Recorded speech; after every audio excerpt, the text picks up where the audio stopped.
Hola chicos, bienvenidos al curso de espagnol. Aujourd'hui, je vais vous expliquer trois choses. La première, c'est les outils scolaires. La deuxième, c'est comment nous allons travailler un cours d'espagnol. Et la troisième, c'est comment contacter avec la professeure. Donc, nous allons commencer par les outils scolaires. Vous allez prendre note avec moi. Presentación del curso de español. Presentación du cours d'espagnol. Los útiles escolares. Les outils scolaires. Nous allons avoir besoin des outils scolaires physiques, c'est-à-dire des choses qu'on peut toucher, comme un livre par exemple. Et nous allons aussi avoir besoin des outils scolaires virtuels. Pour l'instant, je vous ai mis seulement accès à Internet, un acceso a Internet. Et nous allons expliquer plus en détail après. Donc, en ce qui concerne les outils scolaires physiques, nous allons avoir besoin d'un cahier, cuaderno, qui veut dire cahier, d'un diccionario, d'un dictionnaire, et d'un libro, d'un livre, que normalement vous a été demandé dans les fournitures scolaires et qui est différent pour chaque classe. Dans les outils virtuels, nous allons avoir besoin essentiellement d'un accès à Internet. Cet accès Internet, il peut se faire par exemple à travers une tablette. Ça peut être aussi un téléphone ou un ordinateur. Donc ici, je vais vous laisser. Ça peut être un ordenador. Ça peut être une tableta ou un téléphone. Un ordinateur, une tablette ou un téléphone. OK? Pour pouvoir accéder à Internet. Alors, maintenant, nous allons passer à la section Cómo trabajaremos en clase, c'est-à-dire comment nous allons travailler en classe. Donc, d'abord, nous allons avoir besoin de los recursos del libro. Nous allons avoir besoin des ressources du livre. Esos recursos del libro, pour les élèves qui ont les livres des éditions Nathan, de l'éditeur Nathan, comme Lanzate pour les terminales, Lanzate pour les premières et Lanzate pour les secondes. Vous allez avoir besoin, dans cet accès Internet dont on parlait tout à l'heure, vous allez avoir besoin de l'application Nathan Live pour accéder aux ressources du livre. Donc, cette application Nathan Live,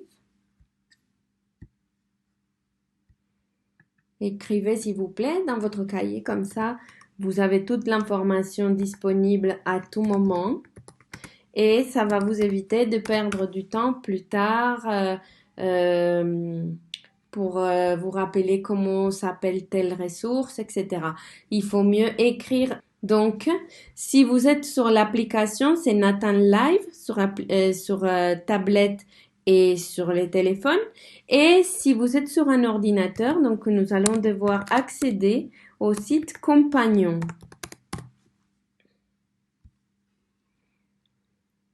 Ok, ça d'un côté. Nathan Live et site compagnon pour Lanzate.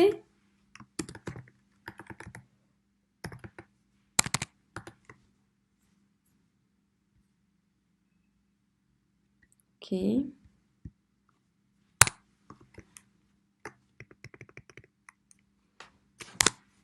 Ok.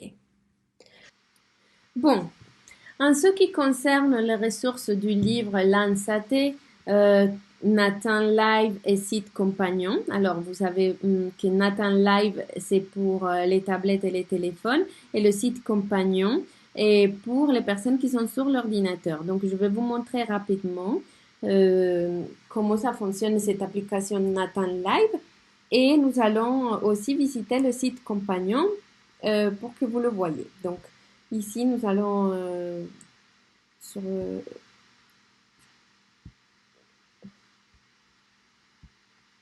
nous allons ouvrir une fenêtre de Google.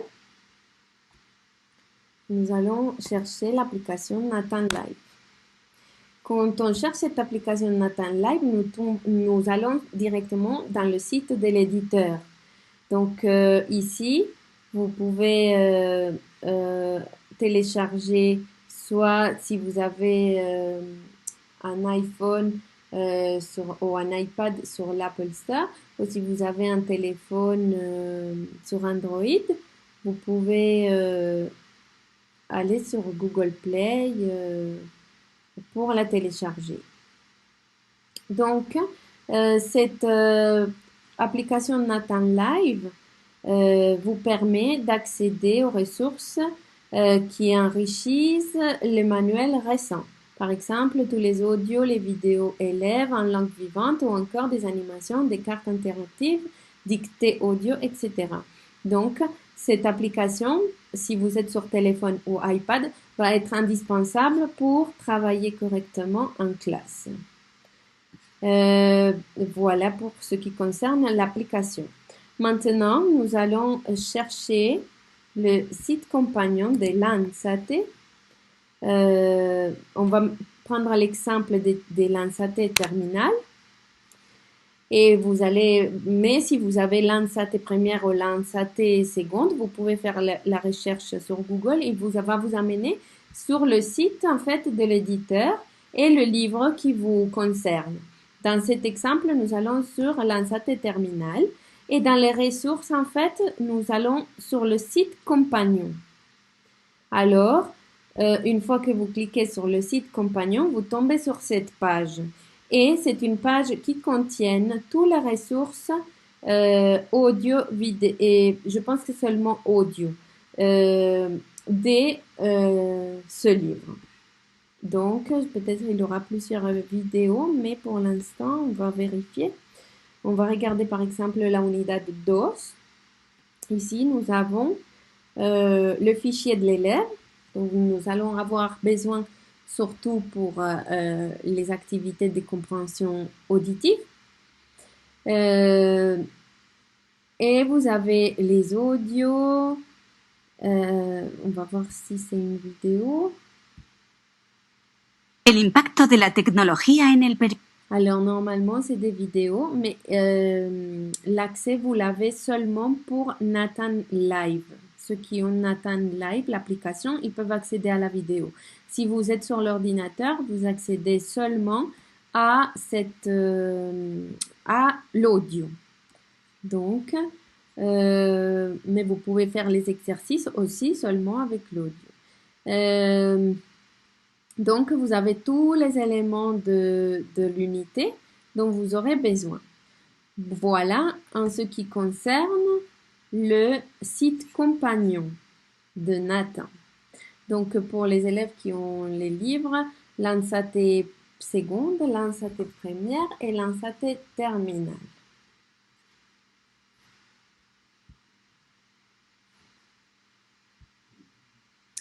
OK.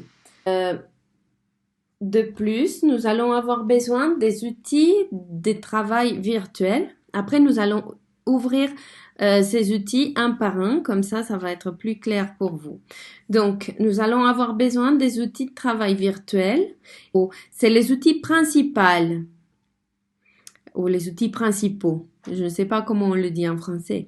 Mais son las herramientas de trabajo virtuales más importantes. C'est-à-dire, ces trois outils, c'est nos éléments les plus importants pour travailler correctement. Donc, dans ces éléments de travail virtuel, nous avons Pronote, que vous devez connaître très bien, Google Classroom et Duolingo. Donc, Pronote, vous connaissez déjà comment cela se présente. Je vous recommande de lire le manuel de Pronote pour les élèves. Parce que Pronote, en fait, il y a différentes versions. Il y a une version pour les parents, une version pour les élèves, une version pour les professeurs. Donc, vous devez connaître bien la version pour les élèves. Et vous devez savoir maîtriser cet outil parce que c'est votre obligation légale en tant qu'élève de connaître cet outil de travail qui est Pronote. Donc, vous devez au minimum savoir envoyer un message sur Pronote, savoir consulter vos cahiers de texte, savoir consulter et déposer les devoirs que vous devez faire, etc. Pour Google Classroom, en fait, c'est un environnement très simple d'utilisation. Je vais vous ajouter à l'ambiance de travail Classroom très bientôt. Donc, vous allez recevoir dans votre adresse mail professionnelle, votre adresse mail de l'école, vous allez recevoir un email qui vous dit comme quoi je vous ai ajouté à cette Classroom et vous allez aussi dans les semaines qui viennent, peut-être la semaine prochaine ou la semaine d'après, recevoir de ma part les identifiants pour la plateforme d'interaction Duolingo où nous allons interagir pour être en contact avec la langue d'une manière plus interactive. Et c'est un peu redondant, mais c'est comme ça. Donc, voilà pour ce de la manière dont nous allons travailler en classe. Donc, pour accéder sur Pronote, vous devez évidemment aller sur le site de l'école pour commencer.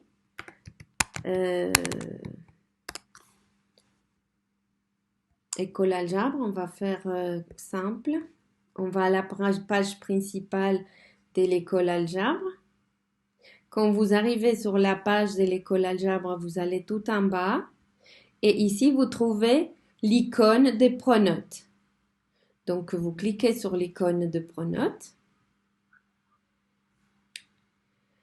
et ici vous choisissez votre établissement, si vous êtes à l'Oasis, si vous êtes à Bouskoura ou à Darboisa.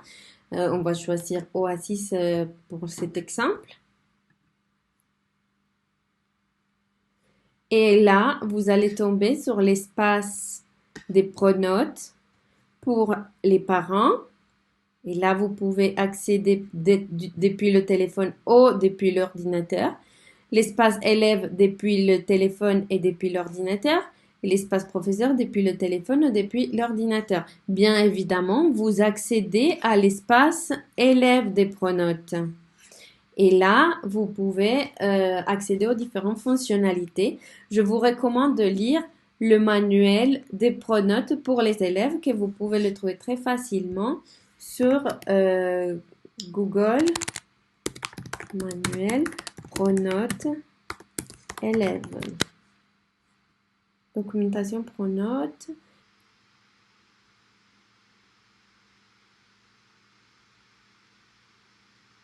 Voilà. Ici, dans la documentation Pronote, vous allez trouver différents guides pratiques. Par exemple, on va rentrer sur le guide pratique. Et c'est à vous d'assumer cette responsabilité d'élève et de prendre en main cette utilisation de Pronote parce que c'est un outil dont vous aurez besoin toute l'année.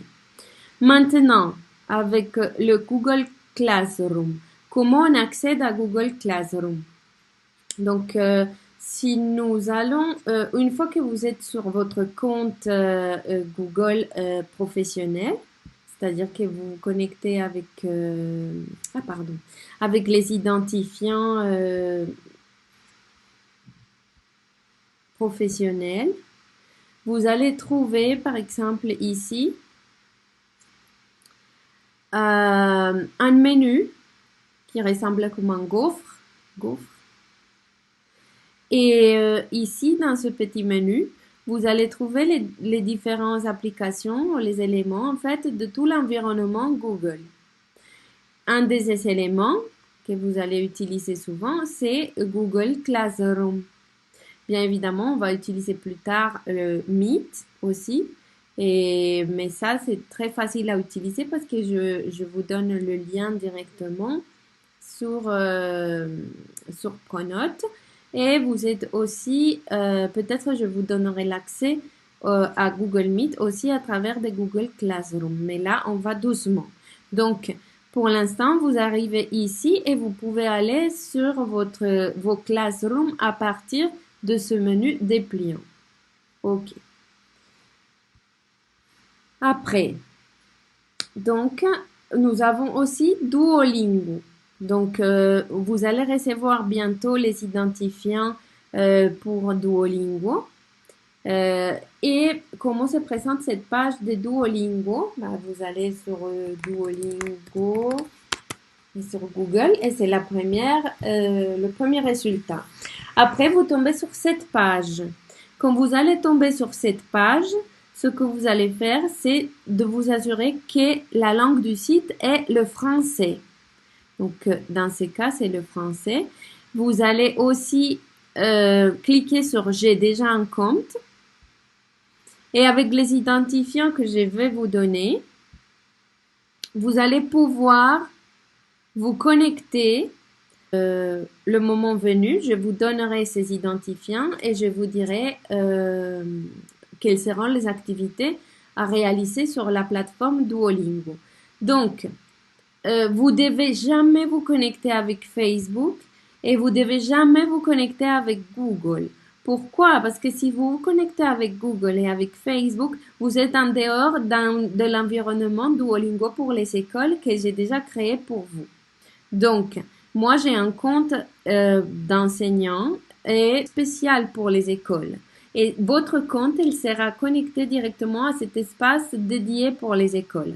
Si vous vous connectez avec Facebook ou avec Google, vous serez en train de vous connecter comme des particuliers qui utilisent la plateforme librement. Et à ce moment-là, je ne pourrai pas voir votre avancement sur Duolingo. Donc, je vous demande qu'au moment où je vous donnerai ces identifiants, vous devez vous connecter uniquement et exclusivement avec ces identifiants sur cette page.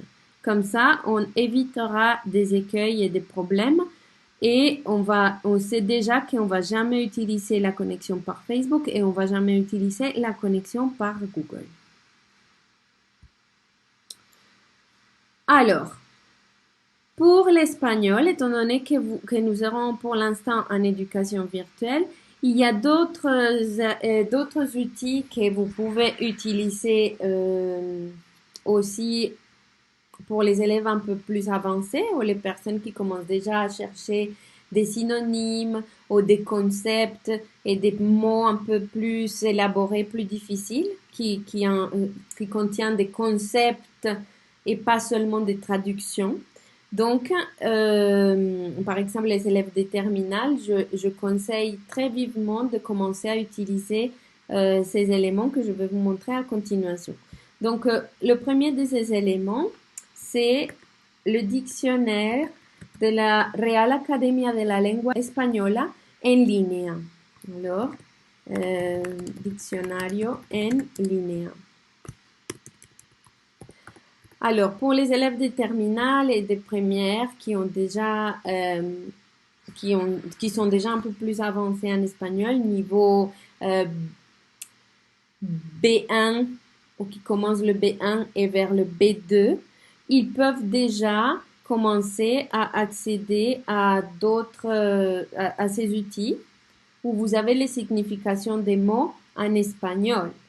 Donc, par exemple, si nous allons sur Google et nous tapons RAE, il nous dirige dans le premier résultat qui est ce dictionnaire de la Real Academia Española. Et par exemple, c'est très intéressant quand nous sommes en train de travailler les axes. Il y a des mots-clés et des mots qui sont des concepts très amples, qui doivent être élaborés pour pouvoir les comprendre.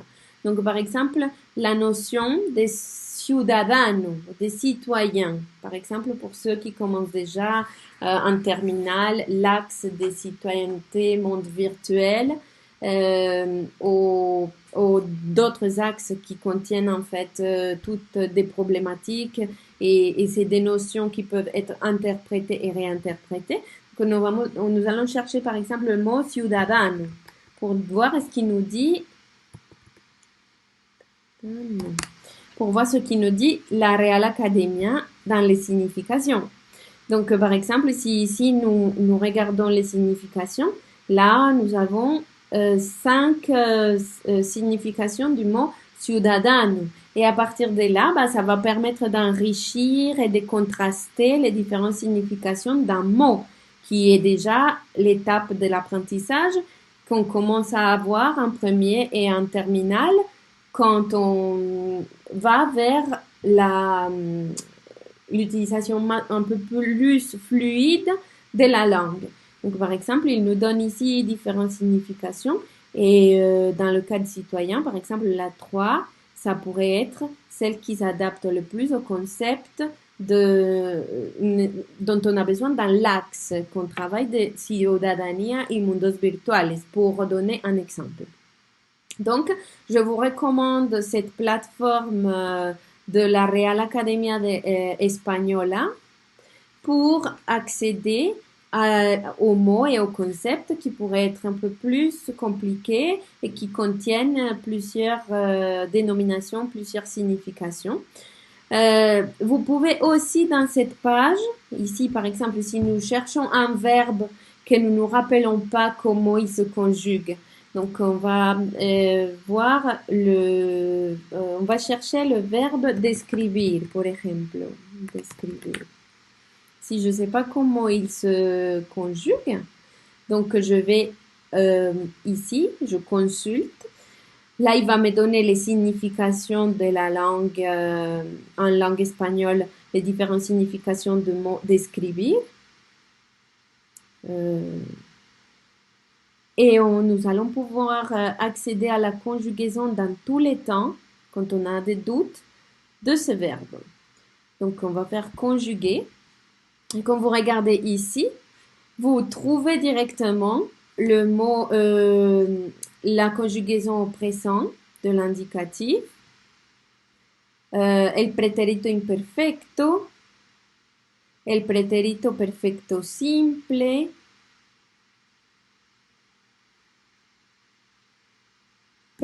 presente, pretérito imperfecto, pretérito perfecto simple, futuro simple, condicional simple, presente, futuro, pretérito imperfecto, imperativo, etc. Et nous avons ici de la même manière las formas no personales del verbo, c'est-à-dire l'infinitif, le gérondif et les participes, descrito, descripto. Ok? Donc, si par exemple, vous ne savez pas s'il y a un participe passé irrégulier dans votre phrase et que vous ne savez pas si c'est régulier ou irrégulier, vous pouvez consulter ici le participe. D'accord? Voilà, ici on a aussi le mode subjonctif. Donc, je vous laisse explorer cette page de la Real Academia Española qui est très intéressante pour les élèves avancés dont on commence déjà à travailler avec des concepts et dont on commence déjà à approfondir la langue et à rentrer dans les axes et les problématiques. Nous avons aussi un outil intéressant. Si vous regardez bien, il est ici dans mes favoris. J'utilise souvent. C'est les synonymes. Donc, vous allez à la page synonymos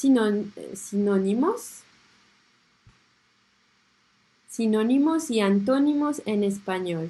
Donc, cette page, par exemple, vous pouvez ici, bon, vous sélectionnez toujours espagnol, mais le dictionnaire est aussi disponible en anglais et en français. Donc, si par exemple, vous allez chercher un synonyme de divagar. divagar. Le verbe divagar, c'est les synonymes de ces verbes peuvent être confundir, desviarse,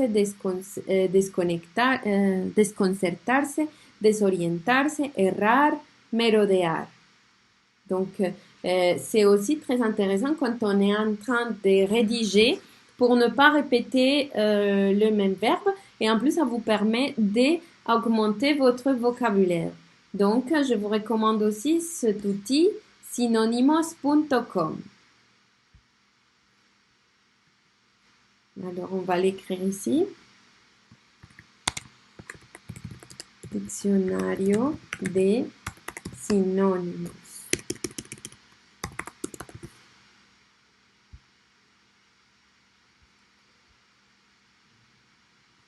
Voilà. Et notre outil, un des outils que les élèves utilisent, un des outils les plus controversés et que j'aime pas trop pour les débutants, mais qui peut être un très bon outil pour les élèves avancés, c'est les Google Traductions ou le traducteur de Google. Alors, pourquoi je trouve qu'il est controversé cet outil de Google Traduction? Je vais vous l'expliquer rapidement, comme ça vous comprenez mon point de vue et après au moins vous aurez les outils pour l'utiliser d'une manière un peu plus qui vous permettra d'avancer un peu mieux et de répondre aux besoins de notre cours. Donc quand nous allons dans le traducteur de Google,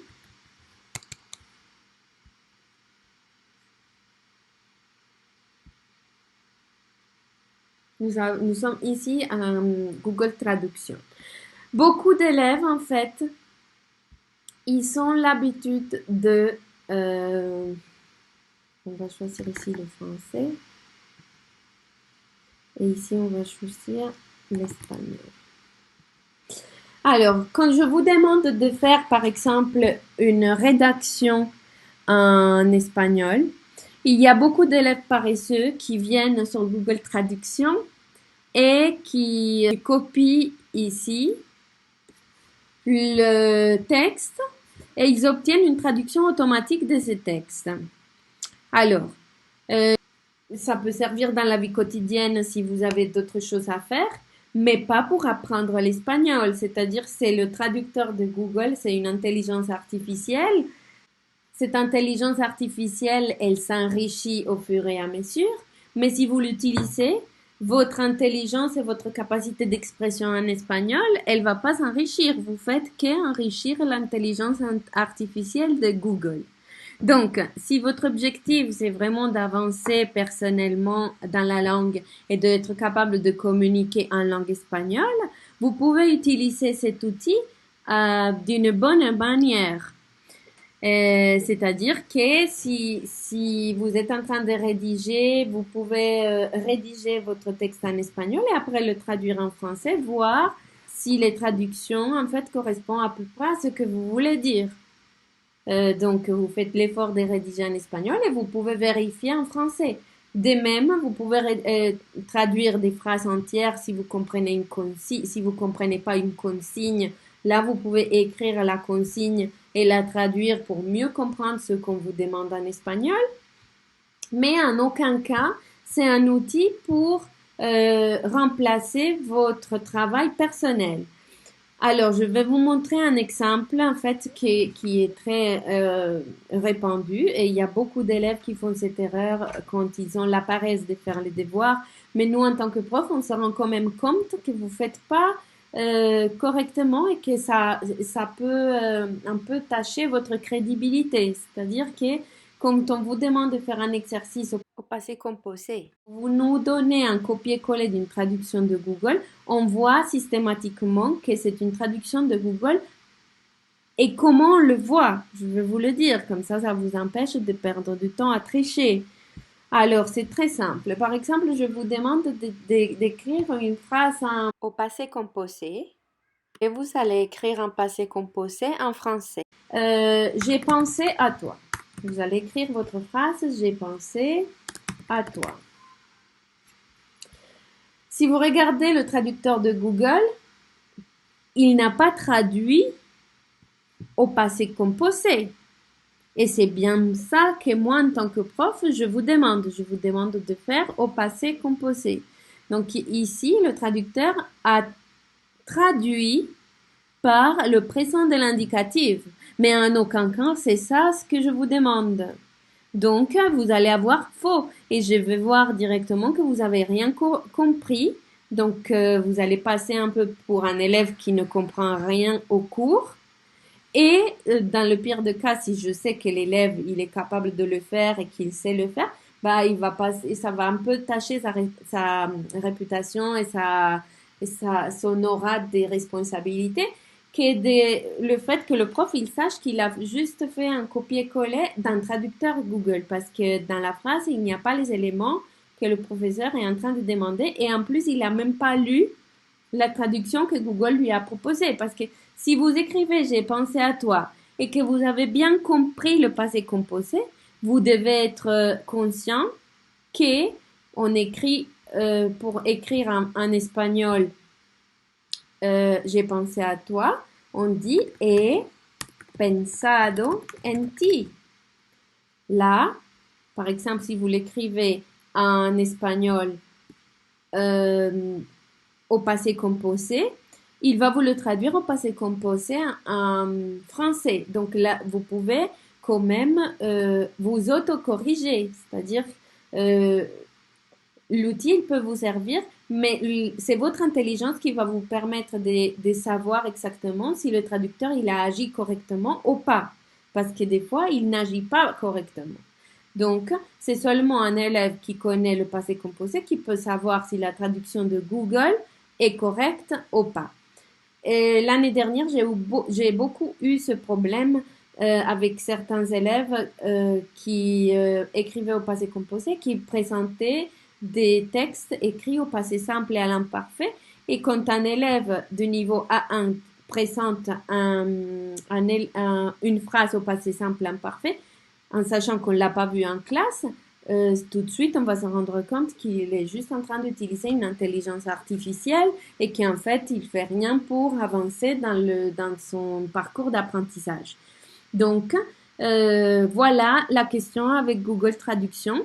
Vous pouvez utiliser cet outil qui est très puissant et très intéressant et qui peut vous permettre d'avancer, mais sans reposer votre intelligence dans l'intelligence artificielle de Google.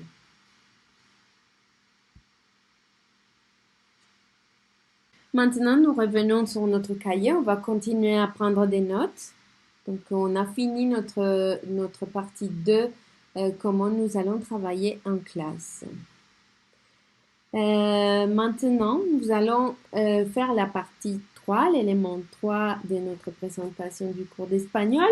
Et nous allons voir comment on va communiquer. Comment comunicarse con la profe. Donc, la première chose pour communiquer, ça va être des choses que moi, je vais vous envoyer sur le cahier de texte.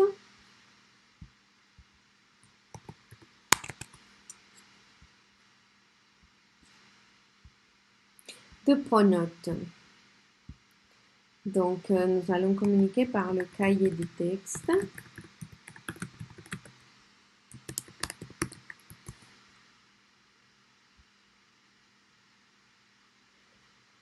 Et dans ce cahier de texte de pronote, vous allez trouver les instructions pour le cours. Donc, c'est ça que vous allez trouver. Je vais vous l'écrire ici. Toutes les instructions des classes, vous allez les trouver.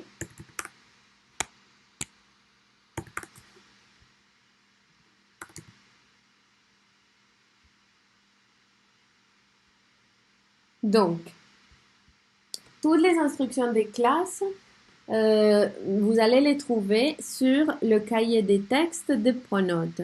C'est-à-dire que vous allez découvrir des éléments, des petites listes des choses à faire une par une. Par exemple, vous allez trouver dirige-toi à Classroom entre telle heure et telle heure. Et là, quand vous arrivez à votre classroom, vous allez trouver les activités. Par exemple, connecte-toi sur Google Meet de telle heure, entre telle heure et telle heure, avec une question sur cet élément. Donc, ces choses-là, ce que vous allez faire avec ce cahier de texte, c'est suivre très ponctuellement ces instructions que je vais vous laisser. Ce cahier de texte va être très détaillé. Donc, si vous le suivez dans l'ordre, normalement, il n'y a pas de questions supplémentaires en ce qui concerne les consignes à faire. Donc, les consignes, elles seront très claires sur le cahier de texte et vous allez vous limiter à suivre ces instructions.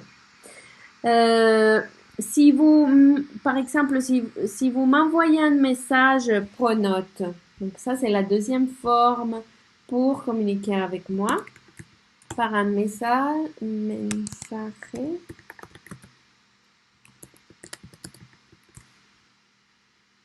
Pronote. Donc, ces messages, je ne pourrais pas les répondre tous parce que vous êtes très nombreux.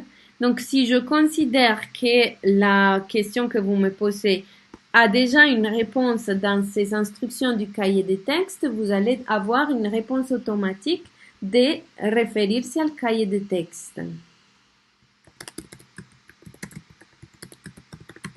Donc, vous allez me contacter sur message Pronote seulement en cas d'être absolument nécessaire ou urgent. Parce que sinon, ma boîte Pronote, elle va être collapsée et ça va pas être possible de répondre à tous les besoins en temps réel lors de la classe. Donc, par message Pronote seulement en cas d'être nécessaire. Le plus important aussi, c'est qu'il y aura des moments de questions. Il y aura des moments des questions sur Google Meet.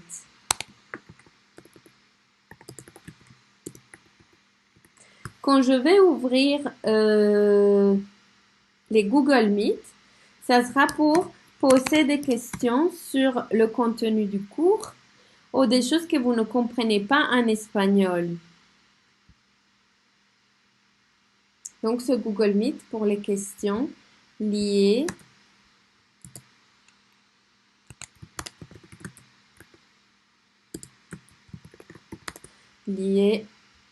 au cours. C'est-à-dire que si par exemple vous ne comprenez pas le passé composé, s'il y a quelque chose que vous n'avez pas compris, vous pouvez me poser les questions et là je vous laisserai des documents supplémentaires, des vidéos que vous pouvez regarder sur YouTube, etc.